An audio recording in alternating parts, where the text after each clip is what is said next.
Listen up.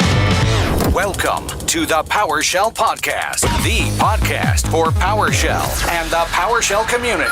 And now, here's your host, Andrew Pla. Hello, everybody. Welcome to another episode, a very special episode, a monumentous episode of the PowerShell Podcast. I'm your host, Andrew Pla, at Andrew Pla Tech on all social medias. And yeah, it's the 200th episode. Holy smokes.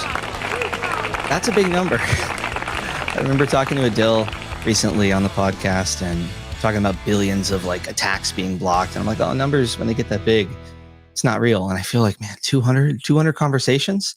Wow. I really appreciate it. It's been super fun. Like I've grown so much as a person with this situation where all of a sudden I'm on camera all the time, talking about stuff, sharing parts of my life, investing in others. And I'm so appreciative for everybody who's been along and showed support along the way and listened to me rant about like how kind of weird it was to adjust to things, but been doing it for 200 episodes, digging it now, loving where we are, excited for 200 more. A lot of people I want to thank along the way. I mean, seriously, just so many, but I'll name a few here real quick. Got to give a shout out to the man Jordan for getting things started with me. Kelly for editing every single episode. JJ for giving us a lot of ideation. And I think initially registering the podcast for us. Rianne, Caden, Ava, my friend PD. Shout out to you, PD.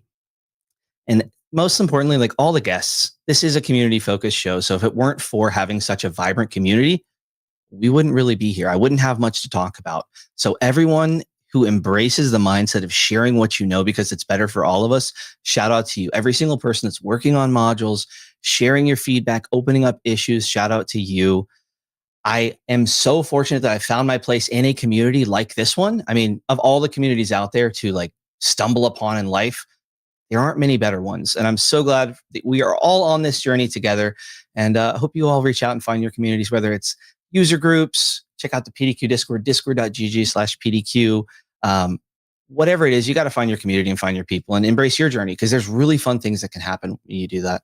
I got to give a shout out to PDQ, by the way, for allowing me to do this, empowering me to do this.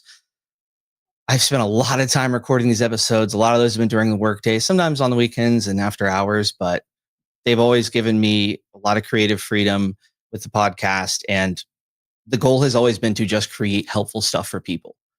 That's the only thing that's in my ear is like, let's just do whatever we can to help people. And got to give them a shout out for that. Anyone who embraces that mindset, whether you're a person or business, it's the proper way to go about things. And we're going to talk to somebody today who knows a thing or two about the proper way to do things. He's done it in many aspects of life. I think we're going to talk about a few. Some of them are tech related. Don't worry. He knows his stuff. He is someone, I guess you all already know who he is, to be honest, if you read the title, but he is someone who I've had on the podcast technically many times. He is one of our most referred to guests ever. I hear about this podcast that I did with him many times, but they're actually bar sessions. Bar session guy. Who could that be? Well, this person, this lovely person who I can see smiling, they're ready to get on here with me. He loves animals. VP of the DuPage Animal Friends, which is really awesome. We're going to talk about that at the end of the podcast. He knows his tech stuff. Senior cybersecurity and enterprise technology architect. Pretty sweet stuff. And if you talk to him, you'll actually see his knowledge goes a little bit beyond that into some really odd and interesting areas like, I don't know, airplane radio kind of stuff, little gadgets. I don't know. We'll see where the conversation goes.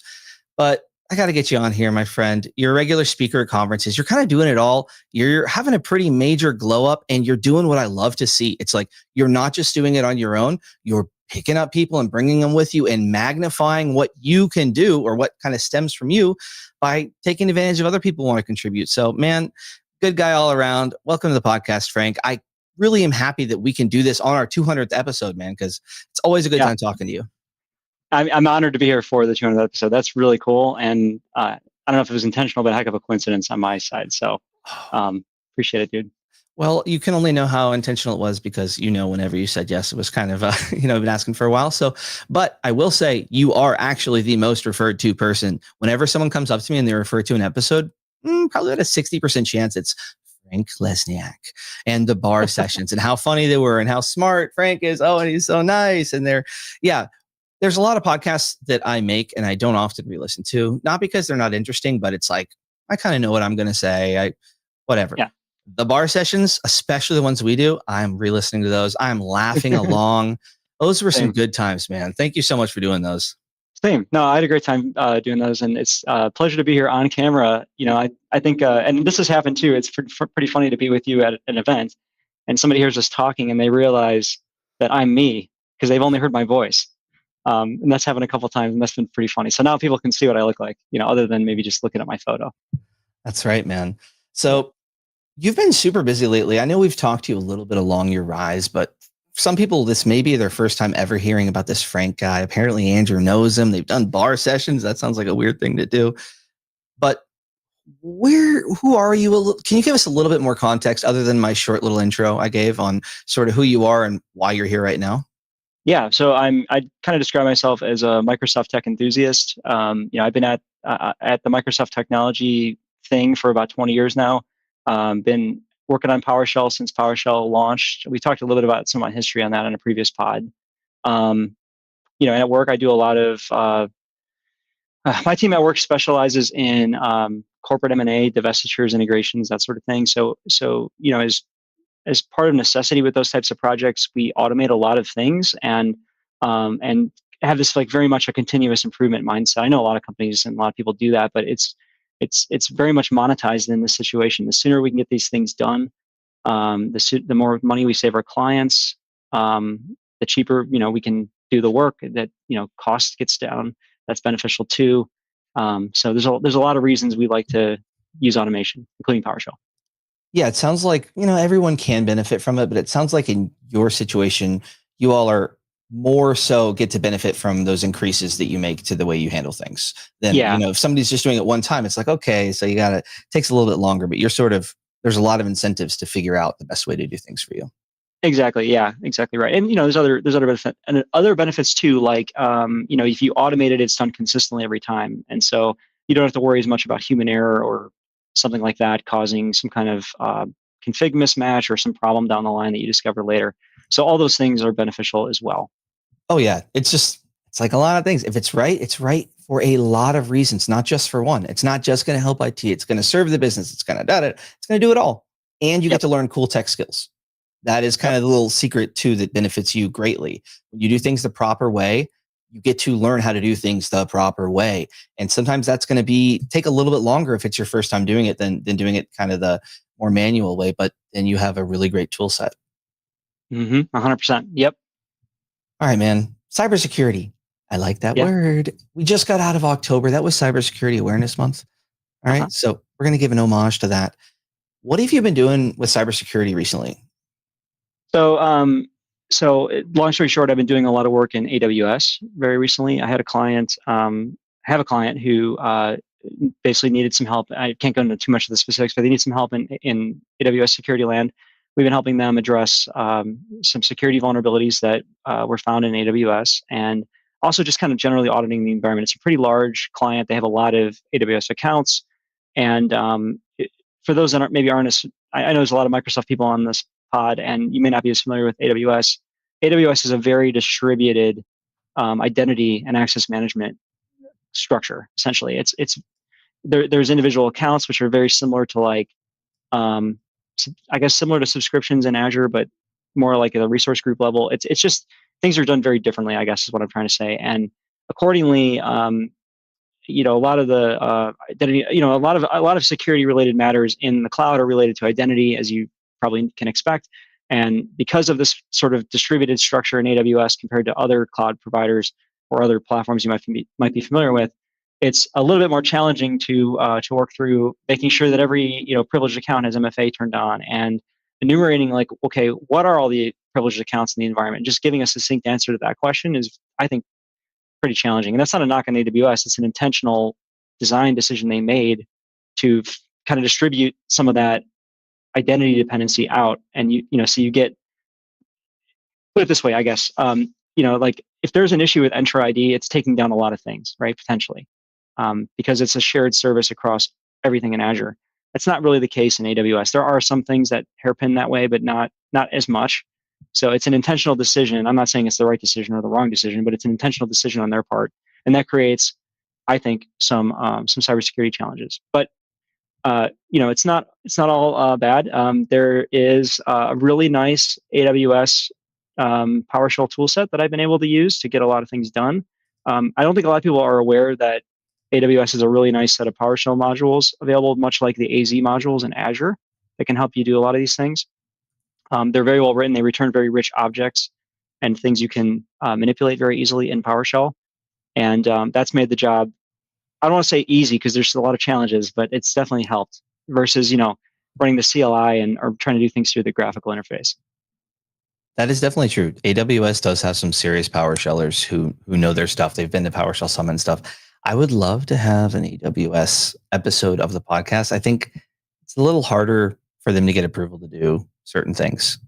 It's kind of my impression of AWS. But just to circle back to what you said about configuring AWS versus Entra. So is it kind of like you're having to configure the same thing in multiple places, sort of? So whenever you're looking for something, you have to query multiple separate areas?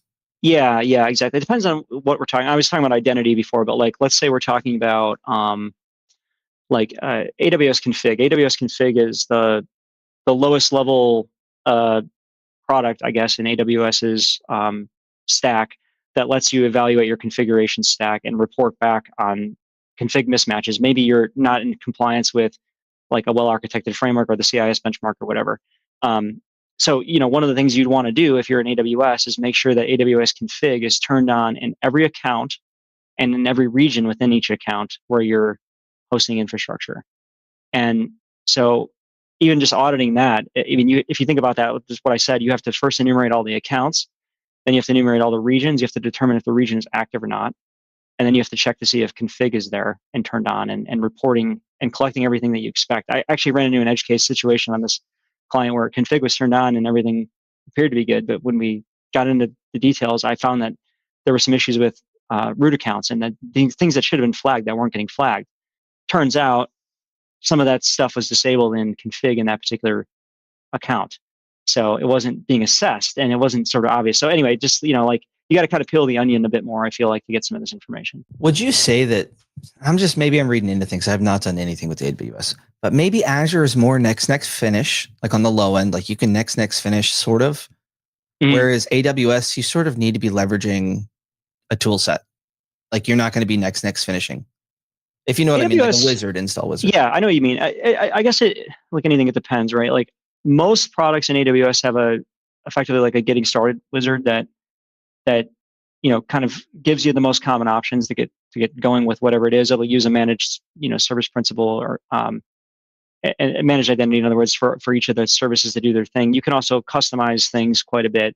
So depending on the situation, if you need to customize things, I find it a little more difficult to work in AWS due to unique terminology. I'll be honest. Like that's, I think, the biggest barrier to entry with AWS is they use, to me, like very different terminology than like other just kind of normal things. A simple example is, in Azure, a virtual machine is called a virtual machine, right? In AWS, it's Elastic Compute Cloud or EC2. So if you're brand new, I get the branding aspect and you want to make this sound really neat and cool, but it does create some barrier to entry challenges, I think, for certain folks. And, and that applies to security too and everything else in the cloud platform. I mean, some things are, sort of normally named, but a lot of things have cutesy product names. And I think that makes it challenging. Yeah, I was going to ask about the naming because it is certainly a different approach. Not saying I love the Microsoft names for everything and they have it all figured out, but same for it's sure. a little odd because it kind of is cool, I guess, if you like puns or like, you're kind of into that. Okay. Yeah. Functionality, exactly. Maybe less so. Yeah. Again, barrier to entry stuff. I think, if you think about the newest people in the industry and they want to get started, it's just a little more obtuse, I think, from that perspective. And, obviously they made that decision intentionally, probably from a marketing perspective to make it sound different than on-prem at the time. But at the end of the day, it does create a barrier to entry, I think. So how comfortable are you with it now? Do you have like all this stuff kind of fresh in memory a little bit? The terms are sort of familiar or what? Well, I'm comfortable with, a lot of the mainstream stuff. I don't know I'm definitely not an AWS expert. I consider myself much more versed in Azure than I do AWS. I've had to get up to speed on a lot of things, of course, as part of the work I'm doing. And I'll tell you, it's been really interesting the thing I'm currently working on is an administrative or privileged account attestation. So for my client, enumerating all the privileged accounts and roles in AWS, tying those back to specific people, and basically generating a report that shows all that in the most consolidated way I can. I knew based on my own understanding of AWS and some light research that there were certain ways to have privileged accounts in AWS. Root access to the root account, and a user or a role in kind of the standard standalone IAM element of AWS. You can have an SSO role through like SAML sign in, for example, or OIDC. So there's a few sort of obvious ways you can have a privileged account in AWS, and I set out to enumerate those things. But like anything you work on, or at least this is the way I think about things, I always like to make sure I'm on the right track, especially if it's not something I'm an absolute expert in. I don't consider myself an AWS expert. So what do? You turn to AI first, right? It's just the first easiest thing to ask before you start bugging actual experts. And so I wrote a pretty clean prompt. Hey, this is what I'm trying to do. Here's the ways I'm aware of a privileged account existing in AWS. What am I missing? Essentially, I wrote it a little bit more cleanly than that. And I have this process I can talk more about maybe some other time, or maybe come to one of my conference talks where we'll cover this. But I have this process I go through with AI where I kind of make the AI's engines, like the LLMs, double check each other. And anyway, it's a little bit tedious, but it ultimately gets to a pretty solid result. And I haven't had an AI hallucination manifest itself going through the process I follow to get to ultimately an answer. And in going through that process for all of this AWS privileged account attestation stuff, I don't have the list in front of me, but I think there are either 23 or 27 ways you could have a privileged account in AWS. And those all have unique ways to sort of enumerate and surface the information. They're not all mainstream. Some of them are edge case, of course, but my jaw just about dropped when I saw that. So luckily, I'm not on the hook to attest all of those things. I'm really focusing on the mainstream ones I read off a moment ago. But I can see you can make a whole career out of AWS security, I feel, just like anything, I guess. But it's there's a lot to it. I want to highlight a quick little pattern that I think is just kind of fundamental to security, and that's just visibility. That's sort of what your project is you're finding the data point. Okay, you're pulling it out, you're compiling it in a way that makes sense, and you're delivering it, and that gives you the visibility into all these things. And you just do, there's some easy ones. If you have none of that, there's some easy ones to get started with that. But that's sort of what we're all looking to do over time and PowerShell really lends itself to that. You can query things very easily, and the discovery process within that is somewhat intuitive. So 100%. And, admin account review, that's what I'm doing right now. I would tell you that I think it's one of the most fundamental controls that I've seen companies just not do. They either don't have a good understanding of how to enumerate privileged accounts, or just don't do it as a standard practice. In my opinion, this is something you should do at least quarterly, maybe monthly, depending on, risk profile, I guess. But most companies just don't do it. Or if they do it, it's like a very abbreviated sort of approach where they just look at the global admins list or something very simple. I'm using an intra example there, but they take a very simple approach versus a more holistic approach. Yep. And I think if you're in that situation where you're not really doing this, there's an easy win to be had. You can take advantage of an opportunity. You can start doing it. You can show the results, and all of a sudden it looks like you know what you're doing. You keep doing this enough times, you earn some trust, get some more time to write PowerShell, and also secure your organization and deliver more value. So it works for everyone again, and you get better technically. Yeah, and like you said, PowerShell is ripe for assisting with this task, essentially. I love it for that querying stuff, validating, because if that's step one, you have to know what things are. So many people have no clue what's going on, and that's just like a dangerous place. And it can feel daunting to start to kind of chip away at that. But PowerShell is absolutely your friend with that. It can be your go-to. Yep. Well, Andrew, while I have you, I have a preview I can tell you all about that I think is new and unique. I did this as part of the AWS security work. The first thing I was doing that's now complete is I wanted to get an independent extract from AWS Security Hub. So I mentioned AWS config. That's the thing that's checking individual compliance with various frameworks like CIS benchmark. Is this specific control met for this account in this region? That's what AWS config does. Well, AWS config dumps those results to an S3 bucket, the equivalent of an Azure storage account, and then those can get aggregated and displayed or reported on, I should say, in AWS Security Hub. That's the product that does that in AWS. And so my client had an integration between Security Hub and Jira, where a security finding in Security Hub, should be creating a Jira ticket. And there was a couple instances where we were sort of scratching our heads, like, wait a minute, why is this not showing up in Jira? Or like, why are things not closing out? There was like a clear integration issue that existed, and we wanted to get to the bottom of it. So I needed to extract findings from Security Hub. And you can, of course, peruse the portal and look at this, but I'm doing this at scale. Like that's not a sustainable way to review findings, in my opinion, unless you're dealing with a very small environment. So what I wanted to do is extract these findings and be able to open them in Excel. That's just, I don't know, people bust my chops all the time about spreadsheets and stuff. I do work in Excel a lot. But anyway, that's how I wanted to extract the information. And the findings in Security Hub, like many things, are complex objects. They have, of course, they have finding ID and the title of the finding and that sort of thing. The basic information is straightforward, just properties on a PowerShell object, essentially. But when you get into information about the affected resource or the control that's being violated or what have you, those are complex objects and have varying forms depending on the type of resource or type of finding. So, for example, a finding that's on AWS Identity and Access Management, IAM, is going to have a certain structure to it versus something on like an S3 bucket is going to have a different structure. And so if you think about what I was trying to do, export these to CSV, that's pretty challenging. And I didn't want to export them to JSON. No disrespect to JSON lovers, but like that's not super readable, I don't think, as a human. So I wanted to get them exported to CSV in sort of a uniform way.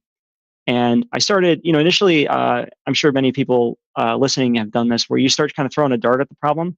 You say, like, in my instance, okay, I want to get this fact about the resource. So let me dig into the nested object and pull that property out and stick it in a CSV column, right? Or a PS object, PS custom object property, which I can then export later. So I started doing that. I did that for like, 3 or 4 things. And I kind of paused and I'm like, wait a minute. I don't even know what I don't know here. I'm like working on identity and access management related findings. I haven't even looked at S3 or whatever. I haven't even looked at all these other resources that have findings. And shoot, how do those look? And of course I look at them and they're very different. I'm like, oh crud, how am I going to export all this stuff? So I created a preliminary, I didn't publish this yet, but I hope to do so soon. I created a kind of the initial module that will take complex nested objects like what I was describing, including variable objects. If you've got a list or an array with varying objects, it will take those, enumerate them, and flatten them all out so that they have a uniform set of columns or properties that you can export to CSV. So it doesn't matter what the structure looks like. It will enumerate all of that, flatten it out, and get it ready for you to export to CSV. Now that's pretty cool. I don't know of anything that does that currently. It may exist, but I've not heard of that. Of course, I tried to find something like that before I coded it, right? But I wasn't successful. So I don't think it exists, or if it does, raise your hand, because there's a gist somewhere, right?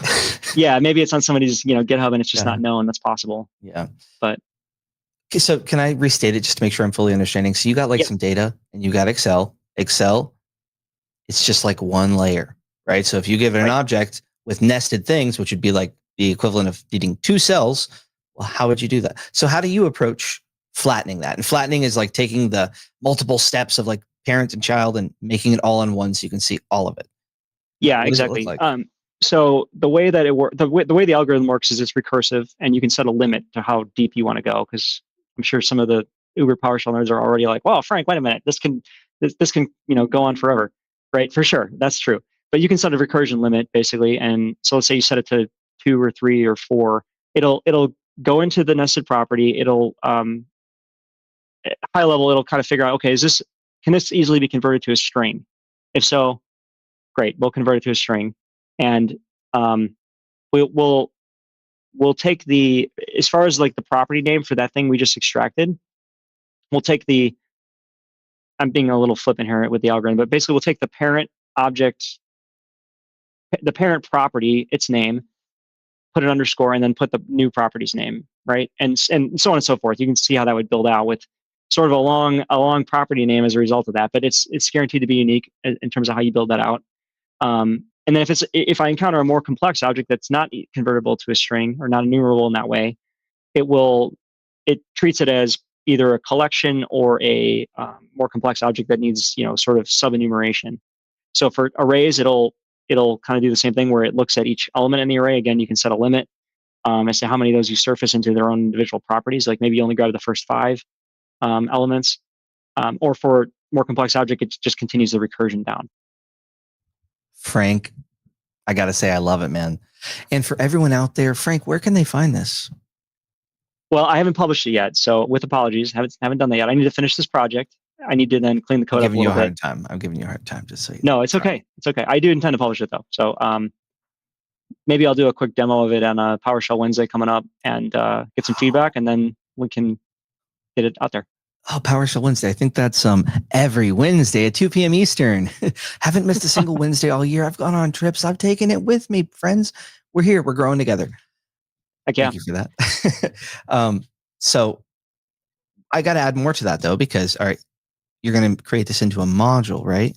There's some history here, because I think we've talked before, and I think you said the one thing you haven't done with PowerShell is create a module. Is that right? Still true. I have not to this date created a module. Which I can kind of honestly understand to a certain extent, especially if you're kind of jumping around environments. Oftentimes, it's easier for transportation to just have a PS1, right? You don't have to worry about that for each different client, where you have to, am I going to configure a repo, or like what's going on here? Am I going to download directly from the GitHub stuff? So I get it. But so we're uncharted territories here. Yeah, for me anyway. I've done some module-like things where, like a lot of the modules will have their functions in individual files and then kind of compile right into like one file, all those elements. I've done similar things like that, but not strictly speaking a module. So this will be a first for me. Nice. Very exciting. Excited to see that. And keep tuned to your socials. Now, by the way, what are your socials if people are really looking forward to this? So you can find me in my first and last name. On X, I'm Frank Lesniak, no punctuation, not very creative. LinkedIn, I think I'm F Lesniak. And Blue Sky, I'm franklesniak.com. Which, by the way, just redirects to my LinkedIn, I think. So not very creative, but I'm easy to find. Easy to find at a lot of conferences. You teased earlier, you said you're talking all this AI, correcting each other and no hallucinations, and you're going to tell us about it at a conference. You got a lot of those coming up. Can you give us a little teaser on like where you're going to be coming up? Yeah. So Workplace Ninjas is coming up on December 9th and 10th, I believe are the dates, with a hackathon on the 8th, optional hackathon on the 8th. That should be a good time. I'm presenting there with Danny Stutz and Donnie Taylor. Very blessed to be presenting with those two big names. Okay, hold on. Shout out Danny Stutz, another one of the legends who I need to get on here soon. Danny, if you're listening, hey, this is your boy Frank. You're next. That's right. And Blake, I'm coming for you. Anyways, back to the topic at hand. Donnie Taylor. Yep. The other person you're speaking with. I got a story about this guy because I didn't know much about him. Seems like a nice guy, knows his stuff, heard him in passing in some conversations for sure. And then he's kind of a mystery man. I see him strolling the halls here and there. I'm like, he has a I don't know what you call it, a strut. He's going. Okay. He's a driven man. And then all of a sudden, you know what I see Donnie do? Excuse me. He comes out of the service elevator, like where the hotel staff is, because the elevator at the end of the day at this MMS is like super busy. It's kind of crazy. And I just see felt like a secret agent just walking out there so smooth, straight out of the staff elevator. It was the coolest thing I've ever seen. It just went about. That's awesome. It was no busy. I felt open after that. I was like, okay, maybe I can, I don't know, take 2 apples from the front desk at the hotel. Who knows? Nice. That's awesome. No, Donnie's a great guy. I've known him a long time, not super well, right? But I've known who he is for a long time. I've seen him present at MMS. He's somebody I've very much looked up to for a long time and still do. So I feel very blessed to be, co-presenting with him at Workplace Ninjas US. Yeah, seeing him at MMS and the people who came up to him, he has definitely lifted some people up in his time in the community and what he's done. So 100%. Very excited for you there. Yep. And then other than that, we've got the PowerShell Summit coming up in April. I'm very excited to say I'm presenting 3 sessions. And I'm co-presenting those with Danny Stutz and Blake Cherry. Many people probably know this from previous pods, but Danny Stutz is a coworker of mine. So is Blake Cherry. Both really great dudes and very, very smart, very, very sociable, awesome to hang out with, etc. So I'd say hardworking too. They put in the work as well. oh, absolutely. Yeah. And I Absolutely. think that's important to highlight because people will see like, oh my gosh, how did Frank do all this and that? And it's, yes, talent, but also straight up time. Like if you want to do something impressive, if you want to deliver a great talk, you have to put in some reps. It's going to take some time. And you're also, you're speaking on camera and sort of presenting things in a different way very often. So you're even more well-versed. But I think if you want to have a successful talk or anything big, you have to invest consistent time, be prepared, and then you can do a good job. But if you're just trying to wing it, it's going to be a little bit harder to deliver and feel confident with what you're doing. Oh, absolutely. Even if it's something you do every day, if you just wing it, it's not a healthy way to deliver a talk. I mean, it can be comical maybe, but not the best. Yeah. I mean, to your point though, like even just applying to speak at a conference takes a lot of time. I mean, I'm lucky, blessed to be doing this with, Danny and Blake. It's super helpful to kind of be working with coworkers or close friends, close compadres to apply to conferences because, I mean, you have to come up with sort of the process we follow is we come up with the idea list, right? And it's a lot of brainstorming. There's some stupid ideas out there for sure, some stretch goals, that sort of thing.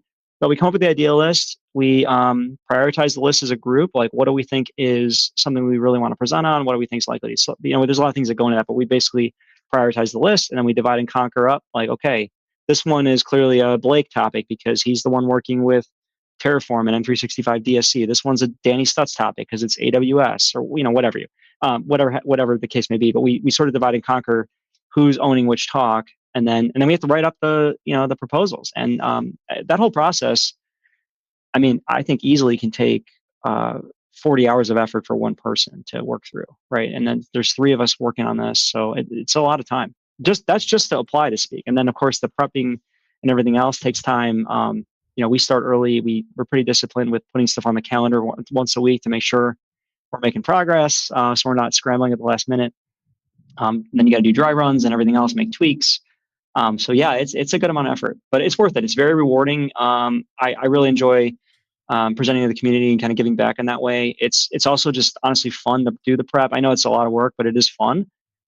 So I get a little bit of self-satisfaction out of that. And, it's also a way to kind of stay, I don't mean this is like a brag, but I'm fairly senior technically. And so I don't always get hands to keyboard access to stuff. I mean, quite literally, sometimes I just don't even get it at clients and I'm just doing advisory and other people are doing the technical work. And this is a way for me to kind of get some access to that too and stay sharp. So it benefits me, it benefits others. Dude, you're seeing it. It helps everything. It's the right thing to do. If it kind of fits all the boxes. Can I ask you a quick question? And sorry, I just want to go back for a second. You mentioned MMS, Music City, when you told the Donnie Taylor story, which is awesome. How was that conference? Because I'm bummed I didn't get to attend this year, and I love that. MMS is great in general, so I'm curious to hear how it was. Oh, it was a great time. I wish they would do it in Nashville again. It was really nice. It was in the same hotel as the conference. Okay. So really nice there. It's the MMS vibe, right? Same kind of supportive community, a lot of similar familiar faces. Yeah, a lot of people having a really good time. I saw some people have their sort of joining the community moment where they embraced what they sort of had to do next. They met the people who they looked up to and they realized that they belong. Like there was a lot of that kind of good stuff that I really appreciate whenever I see it in any community. I've seen it a lot in the PowerShell Summit community, but I'm newer to MMS, and yeah, getting to see that is awesome. People who are like, because that's really what the benefit of a conference is. It's the networking. It's the pushing yourself and sort of connecting with the broader communities who maybe have adopted more best practices and have a more developed perspective. It's informed on experience and will lead to good things for you and your company. 100%. And by the way, I've good news. If you like Nashville, I love Nashville, by the way. Part of the reason I'm bummed I didn't go. MMS will be in Nashville again in 2027. So. Oh, I did not know that. That is interesting. Yeah, I loved it so much. My wife came the day that the conference ended, and we stayed there till Sunday. So like awesome. Okay, cool. Oh, it was so much fun. It's nice. Really, it was the most fun trip we've ever taken. We also took it with no kids, so that makes it more fun. But for sure, man, for sure. Well, I'm sure you hit up some awesome places. Nashville's so much fun, I think. So we did. Music everywhere, good food. Oh, everywhere. Great music. I mean, really nice people. It was impressive. Yeah, some great memories, man. Just so much funny stuff happened in MMS. I got to share a little story because I won't share all the details because maybe, I don't know, it's not the best for a podcast, but I will share that, man, I went to MMS And I went with a coworker of mine who maybe I won't mention their name. I don't know if they want to be included in this, but I'm friends with them and I really enjoy them. I've gone to other conferences with them. Like they're a great person. They're very kind. It's just solid all around. Like they know their stuff technically and they're also like really cool to hang out with. Like I trust them with anything kind of thing. And so I'm like, let's have some fun. I'm going to subtly prank this person. So there was a lot of pranks throughout the week, but my favorite prank that my kids are just so proud of me for is at MMS, they do drink tokens. So like if you talk to a speaker or something, they'll give you a token and you can get that for a drink at the end of the day. And we got two. Marcus, I said his name. Marcus and I got two. And I took his and I said, hey, the day was over. We already packed up and stuff. Hey, I'm going to go grab a drink. And because you needed a drink ticket to even get a Diet Coke, I found out because I walked up and they're like, oh.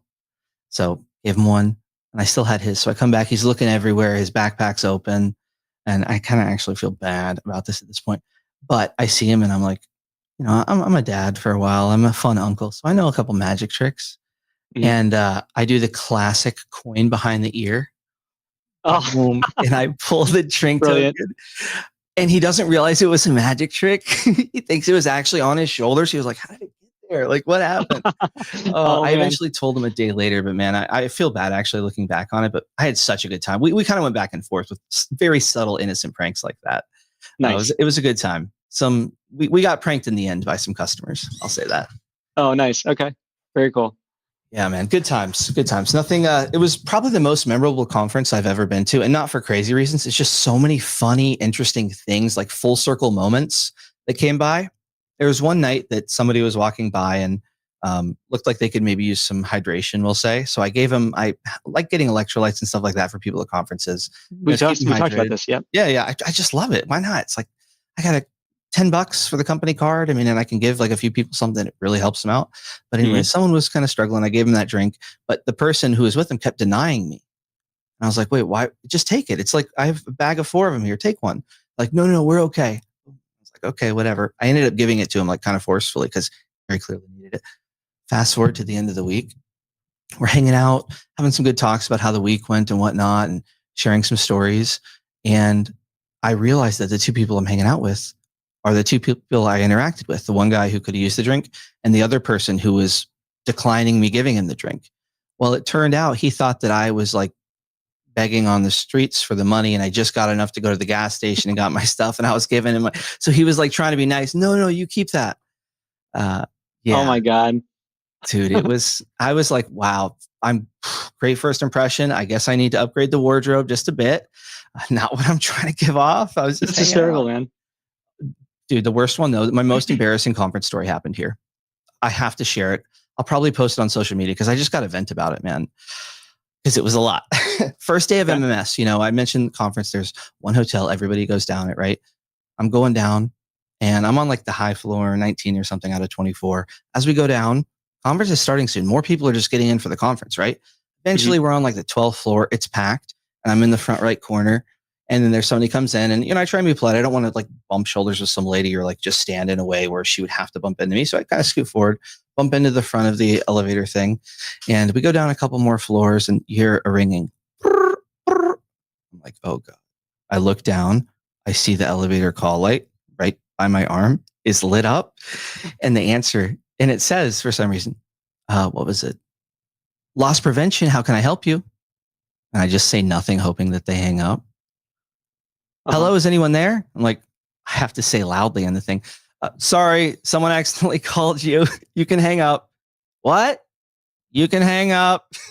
So awkward. You know how elevators are. People aren't talking. First day. And then we go down and I'm like so embarrassed. Nobody said anything then. And I go back, I tell my coworker, I'm like, oh my gosh, that was so funny. And I don't really mind being seen as silly. Fast forward to the end of that night. We're in the thing, in the elevator going up for the night. A couple other people are there. We're making small talk. We have our badges around our neck. And I'm like, be careful about the elevator call button. You don't want to accidentally bump it. I know a guy who did that. That guy was me. Just kind of trying to lighten the mood a little bit. And they're like, oh, that was you? They both look at me. And these are people who worked at a video game company that many people like a lot. Okay. Like they can kind of flex where you work because it's so cool kind of thing. Okay. And they're like, that was you? And they're like, both like look at each other. Clearly they've talked about this before. But then they get off. My coworker and I are again like on the 19th floor, so we keep going. And as the elevator's closing, just the last little bit, I hear them say, "I can't believe we ran into elevator call guy." And then it closes. And I die inside. I just look at my coworker who's trying to play it cool and not make me feel bad. I'm like, dude, I'm elevator call guy. Oh no, dude. But it's all good. The cool thing about the community is everybody's very accepting. So they feel like it's worse for you than it really is. But gosh, it is just kind of funny and sad when it happens. It's like, yep, that's my comedic life. Well, at least you owned it, man. Like that's, kudos to you for just owning up to it and making light of it. You know what I mean? Yeah. No, I expect no less, but that's what you kind of got to do. If you're in a position where you do feel safe and like you're sort of a community leader in some ways, you do have to open it up for other people. It doesn't serve anyone if you act like you're perfect all the time. It actually makes you feel bad and like guilty and puts you in a fake spot. And it also pushes other people away. It's kind of gatekeepy. Better to just be you. 100%. I agree. All right, man. Thank you for entertaining me there. I needed to get that off my chest, man. Of course. We got some other topics we need to talk about, my friend. All right, let's do it. Because you're kind of a connoisseur of geekery. I don't know the best way of saying that. That's a good way to phrase it. You have a lot of interesting little things that you get into. And we talked about the airplane radio thing, right? Mm-hmm. We talked about that on the podcast before in a bar session. Check out the previous episodes with us.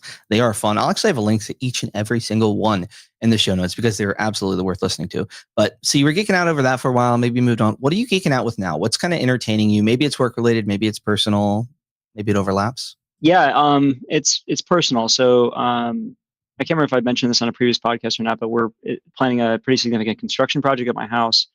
As part of that, we're bringing in like new electrical service, nothing super sexy, but just kind of getting ready for electric vehicles and that sort of thing. So we're bringing in new electrical service, 400 amp, if you know what that means. It's, good amount of power. And I had to, we had kind of like high level scope stuff penciled out, and I was sort of letting it go like, okay, that looks good enough for now. But as we're kind of getting close to the end of the planning process, my architect sort of, hey, he's like, can you please take a critical look at some of these things? Plumbing, electrical, some of the things that we were just kind of keeping at a high level. So I took a look at the long story short, I took a critical look at the electrical, and I'm like, okay, like high level, this is correct. However, at a moderate level of detail, we're missing even moderate level of detail, which could result in a misalignment in terms of what we're asking the electrician to do, and lead to basically a significant change order in the middle of the construction project, or some rework or whatever. Like nobody wants any of that, right? So part of the scope, in addition to the 400 amp services, we're installing solar on the house, which most people are familiar with solar, but we're doing something that's a little more unique that I don't think a lot of people know about. We're doing a standing seam metal roof. My roof is like ready for replacement, so we need a new roof anyway. So we're doing a standing seam metal roof, which has a pretty interesting look to it.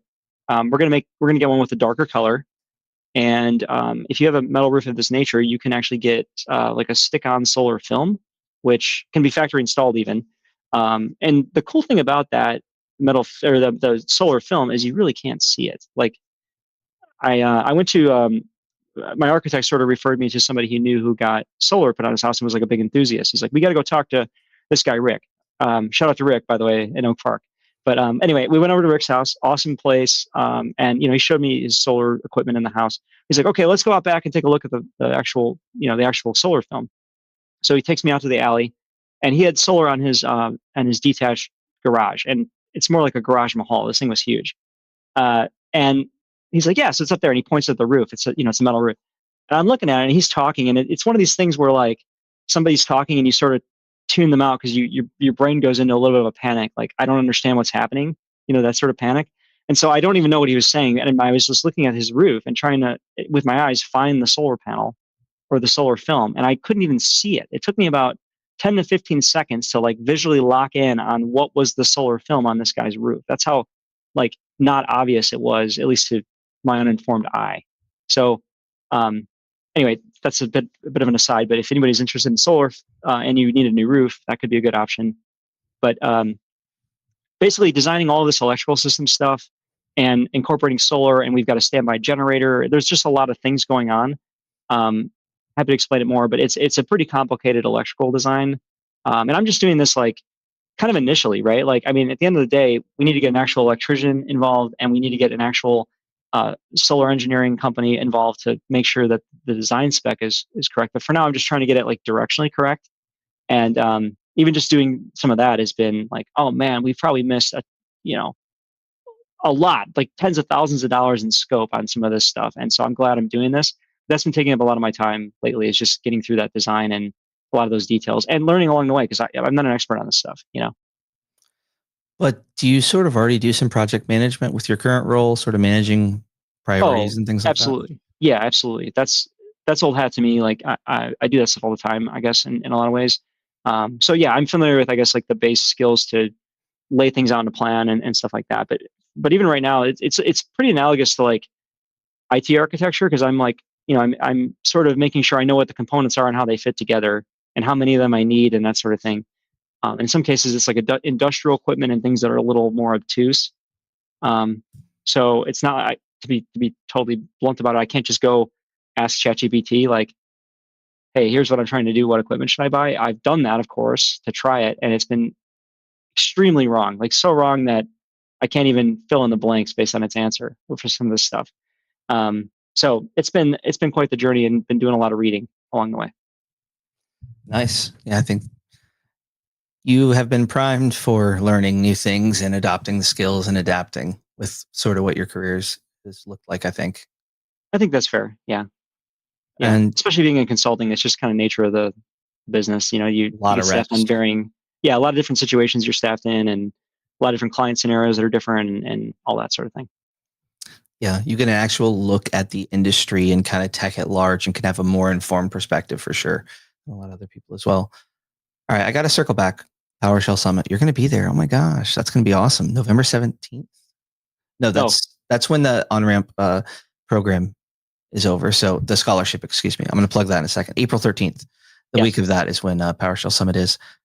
Did you know that there's an on-ramp program? And did you know that there's a scholarship for it? And did you know that back in 2018, I received the first scholarship to kind of get my PowerShell career kickstarted when I hadn't done anything publicly whatsoever. I was a newbie. I got a scholarship to go to PowerShell Summit back in 2018. So I think it's kind of my job to tell other people out there that the PowerShell DevOps Global Summit 2026 on-ramp scholarship application is live until November 17th, 2025. So go check that out. I'll have a link to that in the show notes. You can also find it by searching, and the link will be in the show notes. So just check it out and apply. If it sounds like it's a good fit for you, it was a life-changing opportunity for me. And if you don't get it, that's okay. Keep pushing automation at work. Keep delivering business value, and try and make a case for yourself to attend some conferences, maybe in your area, maybe across the country. B-Sides is a good opportunity if you have nothing else. At least attend PowerShell user groups and get connected in some way, shape, or form. You don't have to do this alone. It's actually a lot more fun and easier, and your time to value, your feedback loop is incredibly shortened when you have other minds. Boom. Agreed. Yep. Well said. I want to talk about you and co-presenting, because I'm going to be honest, dude, I love co-presenting. Whenever you give a talk at a conference, co-presenting is two people. A lot of times it's one person. People do great at that. I love the prep for a two-person, right? It's split. And also, because there's also a creative accountability there, where like you don't get stuck in your own head about certain things. Someone else can be like, oh yeah, that's fine. And then you move on. Like for some people like me, that can actually save quite a bit of time. I just love working with people in general. I completely agree. It makes the whole process fun. Some of the things I was talking about earlier, I think it makes all that fun when you're working with somebody else. And not just the creative accountability, but like also just accountability to kind of get prepped and make sure you're on time. Like if you're working with somebody and they're dependent on you, and you're dependent on them, like you're going to mutually make sure that things are getting done on time for prep. And then also, I guess, like, this is my point of view. I think that generally speaking, presentations given by two people on stage are more enjoyable than presentations given by one person. And that's because you get just better dynamics between two people. Like you take this part, I take this part. You're a good cop, I'm bad cop, whatever. Like somebody could be just up there cracking jokes. They don't even have to be like presenting anything technical. Even that, I think, adds something that is valuable. Yep. Hopefully more conferences embrace that. Love seeing it. Yeah, it's kind of optional for the PowerShell and DevOps Summit. I think maybe all of my talks are that way. I know Danny and Blake, theirs are as well. Because been seeing more of them, I think, in general as a percent. But I think it's a great opportunity to also just get to work with somebody else too. So you're going to be speaking at PowerShell Summit. Are you going to do a an After Dark session? Yes, I have one After Dark session at the PowerShell DevOps Summit, which is new this year in 2026, is my understanding. Yes. Yeah, that one is with Blake Cherry. It's actually more his baby than it is mine. But the talk is about basically building a home lab, talking about some of the some people may have done, if you've been in the career for a while, you've undoubtedly probably done something like this where you've got some things running at home. And so there's like sort of classical stuff you could do, and then there's more the newfangled stuff you could do that not everybody may be aware of, that where you're spinning up containers and other things to automate certain things in your home or just in general, maybe because you're trying things out. So Blake has a lot of really good examples like that. Like he's got a Grafana visualization dashboard for his Tesla and like different things like that are just really neat that may not be things that people are thinking about. So we're going to cover some of that and kind of relate it back to career building skills essentially. Well, I'm both happy and sad to hear that, because I also have an After Dark session where I was going to kind of hope you'd be there, but that's all right. So I guess if anyone wants to see, I think they're at the same time. I don't know. Okay. I assume so. I think they're at one time. I don't know. To be determined. Hey, maybe you could come by, but it's a PowerShell podcast live where I'll be talking a little bit about behind the scenes and have some guests there as well. Just kind of a hangout situation, share some of the more embarrassing stories. And there are many that I've not shared. There's some that I have, and some people have seen it happen live. But yeah, that should be fun. And just a good plug. If they want to meet Frank in person, hey, there's a great opportunity right there. If you want to come hang out with me and some other PowerShell friends, come on by. That's a great place to see us. Be at some other conferences next year as well. I'll post on social sometime once I know my schedule for next year. If anybody wants to come by and say, what up? Always love meeting people in person. I think to me, that's the most special thing about conferences, is getting to connect with people and have a fantastic week and learn new things. And just that networking thing, it goes so far. I agree, especially like on mid-size conferences like the PowerShell DevOps Summit, like MMS, like Workplace Ninjas, and others that are around that size. I think that's the networking piece is arguably at least as valuable as the technical, sort of trading element to it. And I don't think enough people talk about that, but I agree with you 100%. And versus, like going to Ignite, I'm not trying to knock Ignite. It's a great conference, but it's so big and you're going to meet people there.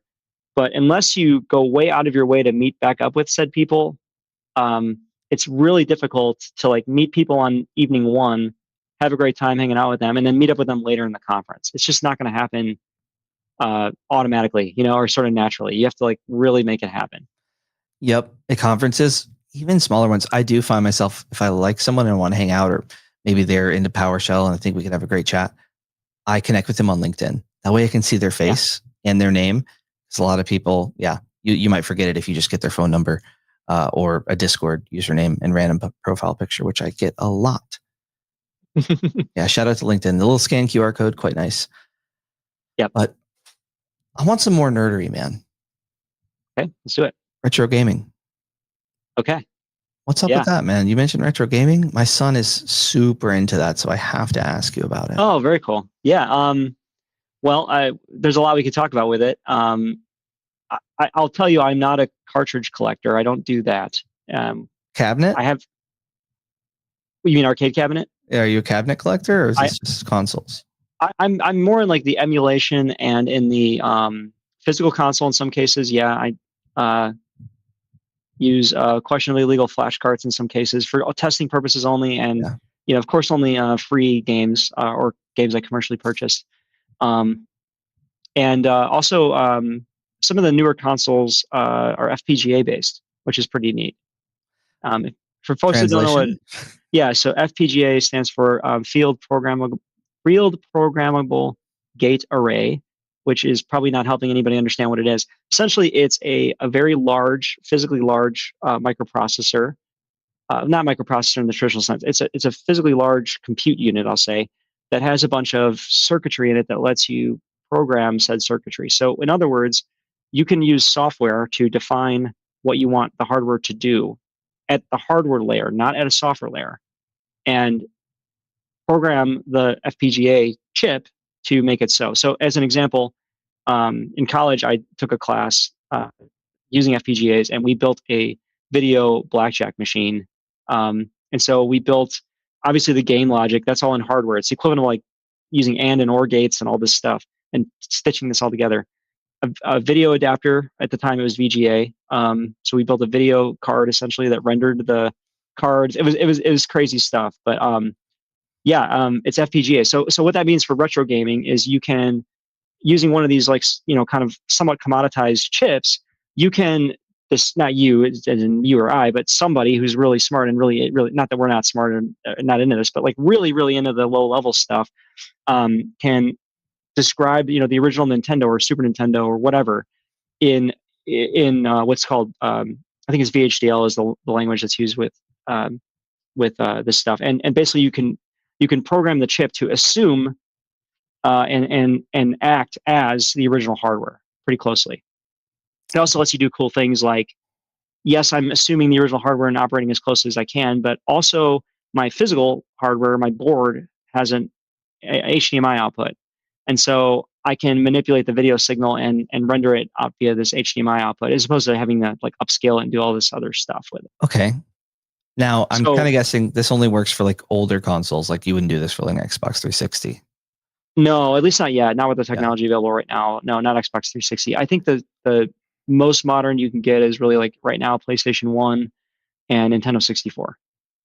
So it's pretty solid, it gets you very close to the original hardware without literally having the original hardware and needing to like mod it and upscale it and do all these things that are a little more complicated. How has PowerShell changed since you got into it? Great question. I think I mean, some of this is gonna be obvious, but just to say it, like, obviously the introduction of modules is huge. I do think there's more that can be done in that ecosystem to make it more user friendly.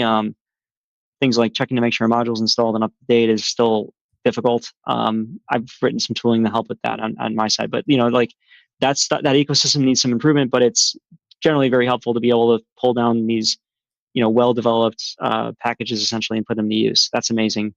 The cross-platform stuff, super huge, I think. I mean, I still feel like we're only barely seeing the benefit of that. So we're sort of like just on the start of seeing some of the benefits of that. I feel like, I mean, it's used a lot in like DevOps pipelines that are running on Linux containers as an example. But outside, I'm talking about outside of that. I feel like we're going to see a lot more usage of PowerShell, especially as the general module community and .NET community at large also adopts more and more of the cross-platform stuff. And then I guess lastly, like from a performance and scale perspective, the ability to do more things in parallel using like for each parallel and some other similar constructs is huge. And that's some of those things have existed in more obtuse ways for a while, but they've gotten more accessible, more easy to use in recent releases. And I think that's a big difference too. And something I can honestly do better at. I'm very single-threaded in the way I write a lot of my stuff, and probably could, do more in sort of a parallel way. You also, one thing I like, so I'll share. I've been kind of thinking on my own about some things, and what do I think being a strong person is, and what's my responsibility in the world, sort of. I have this opportunity to help people. There's only so many people you can interact with, kind of thing. Mm-hmm. And anyways, the conclusion I came to: a strong person is someone who's able to take care of themselves and lift up other people and find ways to help the world be a better place when possible. And oftentimes a lot of these things can align, like we're saying, do something that helps you, helps others, it brings you the full circle kind of thing. Some things aren't. One thing that you do that I think is really cool and an example of being that kind of strong person is your work with animals. And I want to explore that a little bit if we could, and kind of share some of the challenges and successes that you've seen in that area. Yeah, absolutely. So I'm the vice president currently of DuPage Animal Friends. I'll talk about the organization a little bit because I think it's important context. DuPage Animal Friends is a nonprofit the 501c3 in DuPage County, Illinois, which is the county that is just west of Cook County. Cook County is the big county where Chicago is. DuPage County is also very big, but it's more suburban in its makeup. In DuPage County, like many urban counties, there's an animal shelter. And in DuPage County, the animal shelter is not funded by taxpayer dollars. So what does that mean? Well, that means that their only revenue comes from things like rabies tags, adoption fees, animal surrender fees, that sort of thing. It's not a lot of, it's not a lot of revenue, and they've got employees to pay and animals to take care of and everything else. And so that creates challenges when they want to do, a special program in the community, like maybe a spay neuter clinic or something like that, or maybe a special animal case comes in where somebody surrendered an animal or an animal was found, and the animal needs some serious medical attention. It's viable. Like the animal is not going to suffer, but we need to give it some special treatment that costs, just to throw a number out there, $5, $6, $7, $8,000, right?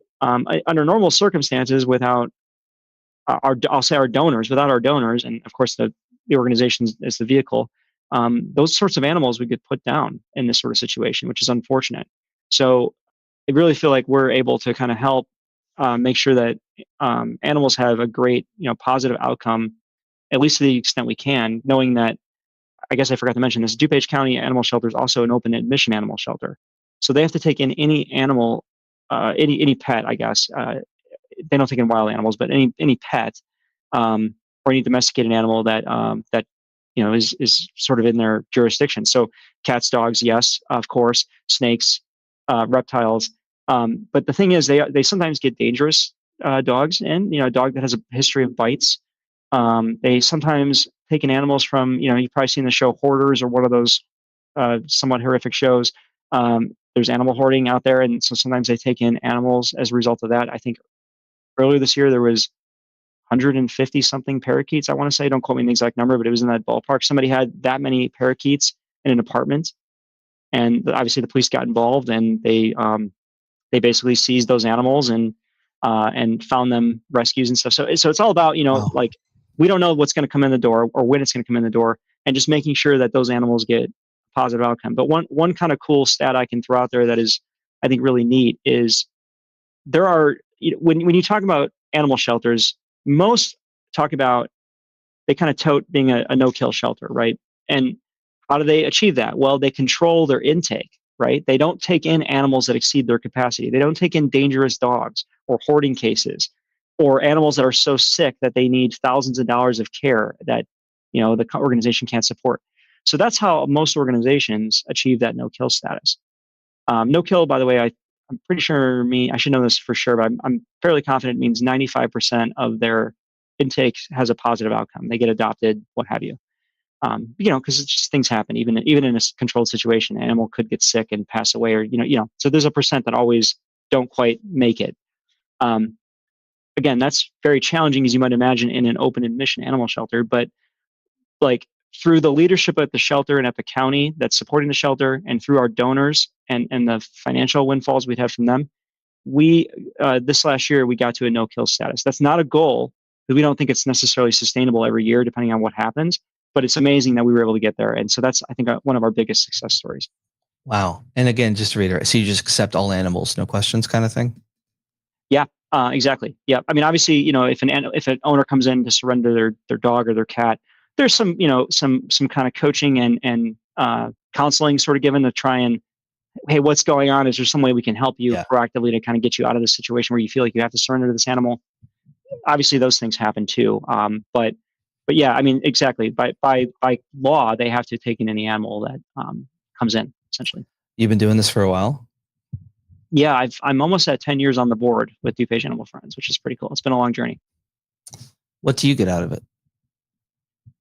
So obviously, like there's sort of the altruistic pieces of it, right? Like, I really like I like in being involved in the community, and this is a way for me to kind of help. And it's board service, right? So I'm able to kind of use some of those like leadership skills that, I mean, I use them at work, of course, but I'm able to kind of put those to work at DuPage Animal Friends. I also lead our tech committee, so there's like, I use this term loosely, but CIO like skills that I can exercise there. So I'm able to kind of volunteer in a skills-based way, which is nice. Being pretty busy, it's hard for me to like physically go to the animal shelter and volunteer to work with the animals on a regular basis. It's just challenging to do. I'd love to, but that's challenging. So this is a way for me to kind of be involved without being as like physically hands-on at the location all the time.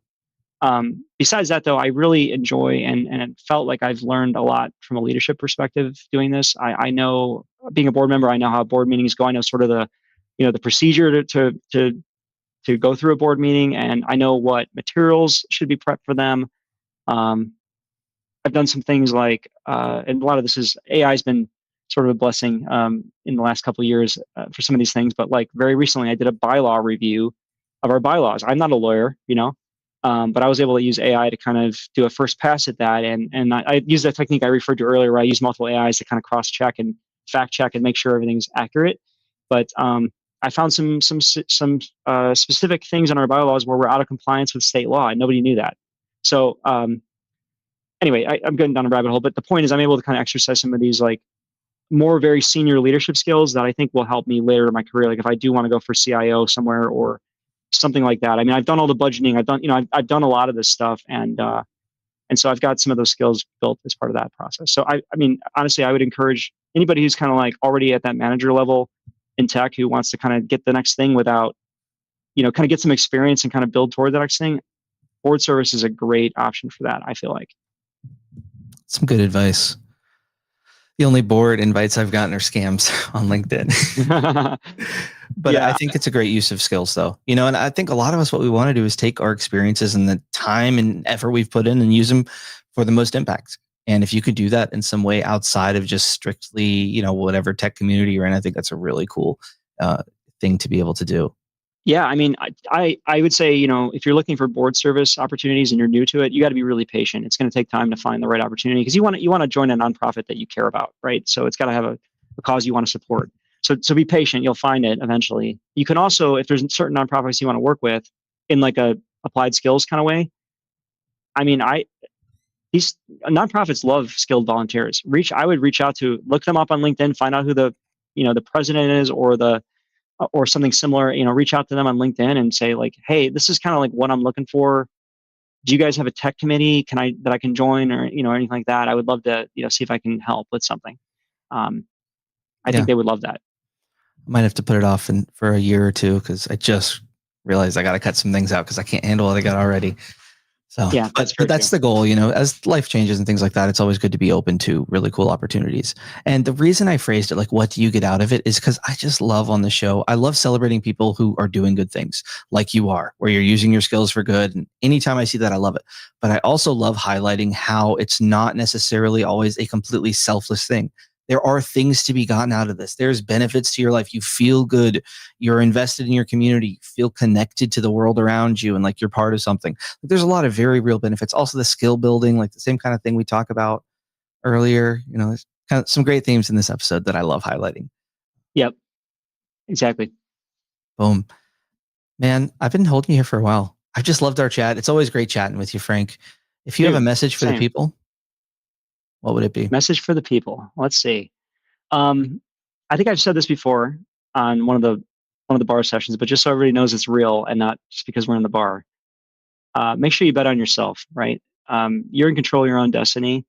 And if there's, if you're kind of looking at a crossroads in your life, one is, hey, I need to invest in myself in some way. I need to take a chance and hope I'm going to come out on the other side positively. But it's something you can control. Versus maybe I take the safe route. Bet on yourself. That's my advice.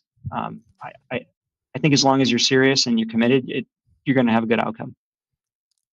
I got a little tie-in with that I've been thinking about because it really is. You have to invest and take ownership of your career. You have agency over it. You can learn new skills. You can carve out time. This is absolutely possible, and your career and life can look a whole different way if you're really invested in your future. But you have to be connected to the fact that it really can happen. I'll say this. If you're searching for belonging or mentorship, you're not alone. You can reach out, get involved, and find your people. If you don't have anyone, you're flying solo, you absolutely got to take some first steps there. And try and find your way to conferences. Like a lot of the things, ways of investing in yourself don't even cost any money. Like if you're in a spot where that's the situation where you don't have any money, there's still tons of things and actions you can be taking that I see so many people are kind of frozen and not doing. And there's a lot of reasons that could cause that. But you can also kind of make it happen at a certain point. Small steps, but you got to take them. First step, join PowerShell Wednesday, right? PowerShell Wednesdays every single Wednesday at 2 p.m. Eastern. I thanked a lot of people earlier on the pod, and thank you, Frank, for this podcast today. But I did not thank all the awesome people who hit like, comment, subscribe, left us a 5-star review on Apple Podcasts or your podcast platform of choice. 200 episodes. I think it's worth a little upvote here or there. Frank, for sure. Another fantastic episode. Everybody out there, walk safe, drive safe, do whatever you're doing safely. Frank, we want to find you. We know your handle. It's first name, last name on socials.